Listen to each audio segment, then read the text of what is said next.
Assalamualaikum warahmatullahi wabarakatuh. Salam dan saja berdasarkan ke Polres. Berkatalah hari ini sedang bersama Kepala Dinas DPMD Bapak Adia atau dikenal dengan Pak DS, Pak Kadis. Mohon izin, ini kami memerlukan informasi yang lengkap.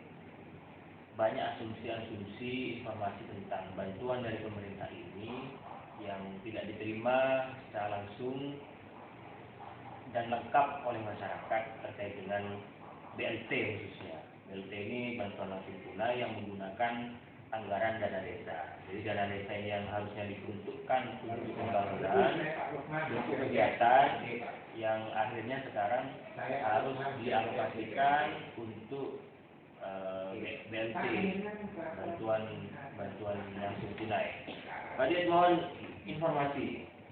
BLT ini sebenarnya seperti apa, Pak? Mekanismenya? Ya, BLT ini bantuan langsung tunai, yang mana nanti dianggarkan di daerah desa. Yang mana tujuannya untuk orang tidak mampu atau yang berkenaan dengan BLT. Mekanismenya pertama nanti penerima BLT itu akan didata oleh tim relawan COVID desa. Di tim COVID desa ini mendata, setelah didata itu baru di musyawarah desa khusus.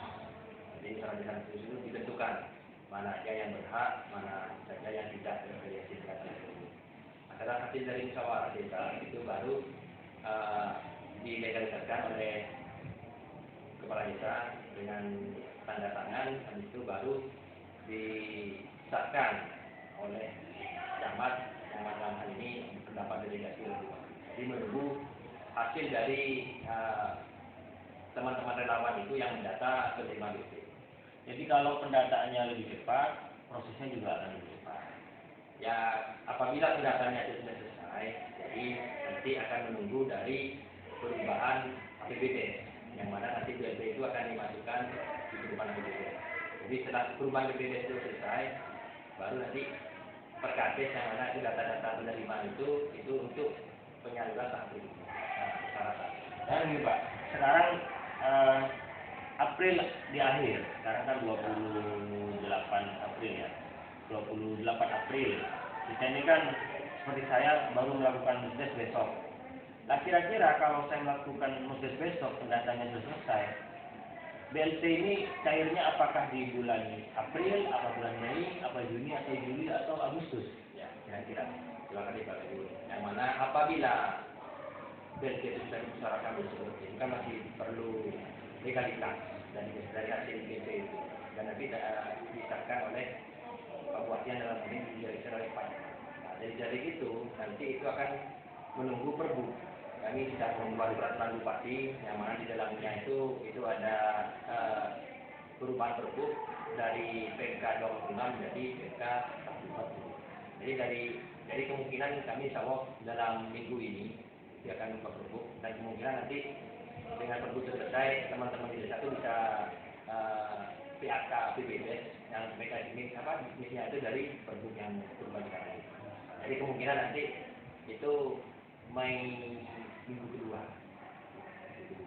Kalau kami perbu minggu ini, artinya kan di kemudian desa bisa selesai minggu pertama, kami bersyukur minggu kedua. Paling tidak dari rentetan itu kadang-kadang di desa kan ada yang cepat, ada yang lambat. Nah ini yang sangat penting Pak. Setiap ada bantuan, biasanya kepala desa itu pasti kerepotan. Kerepotannya itu bukan masalah administrasi, tapi asumsi masyarakat yang pertama. Kalau ada bantuan, ini pasti diambil kepala desanya, dikasihkan ke keluarga-keluarganya. Kemudian cara memilih orangnya itu tidak sesuai dengan ketentuan atau klasifikasi, tidak ada survei atau semacam. Nah untuk terkait dengan penerima ini, siapa yang sebenarnya wajib menerima BLT dana desa ini, Pak Kadis? Ya kita ini tidak selalu diasumsikan mau menggarong uang masyarakat lah begitu, atau kita mau ngambil uang masyarakat lah. Jadi biar ini tidak satu tuduhan, kita juga di pemerintah desa bekerja betul untuk masyarakat, mencari masyarakat yang betul wajib dan berhak menerima ini. Gimana? Ya, terima kasih. Untuk penerima BLT itu yang mana dari Kemendikbud itu sudah jelas. Pertama, orang yang sakit kronis, misalnya sakit selama bertahun-tahun. Yang kedua, itu orang yang tidak di masa penyakit selama pandemi COVID, misalnya dengan adanya COVID ini biasanya bekerja sebagai sopir, sekarang tidak banyak di rumah saja, jadi penyakit penghasilan sopir itu tidak bisa, jadi itu bisa dari kedua. Yang ketiga itu ada beberapa kriteria tahapan divaksinasi itu dari apabila 14 tidak mencukupi itu yang dua ini persyaratan tidak cukup. Dan itu kehilangan pekerjaan, terus sakit kronis, dan yang terakhir lagi misalnya tidak ada lagi itu dikembalikan ke musyawarah desa. Apabila menurut Pak Rebun ini memang orang tidak mampu dan tidak dapat bantuan dari APBD maupun PBN itu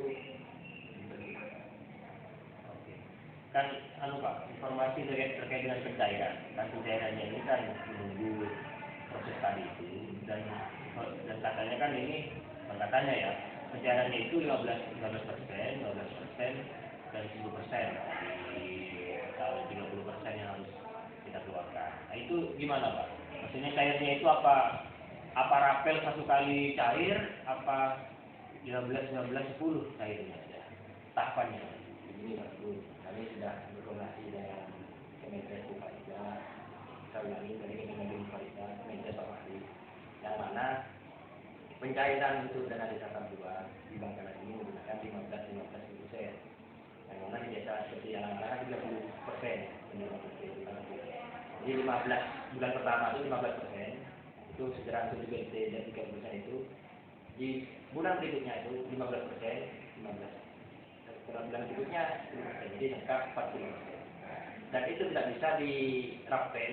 Misalnya sekarang kita menjalankan di bulan Mei, jadi dari dirapel bulan April Mei itu tidak boleh. Jadi April dilaksanakan bulan Mei sesuai dengan PD-nya. Kenapa begitu? Karena di aturannya kan setiap bulannya di April, Mei, meskipun kami April sudah dilaksanakan bulan April itu menurut aturan kita sudah komunikasi itu tidak ada masalah. Terkait dengan penerima Pak, apakah penerima ini langsung mendapatkan uang tunai atau lewat transfer? Kalau transfer gimana? Ini sudah memang di PMK yang baru itu kan penerima itu boleh tunai, boleh non tunai. Apabila tunai itu apabila di wilayah Bangkalan ini tidak ada perbankan.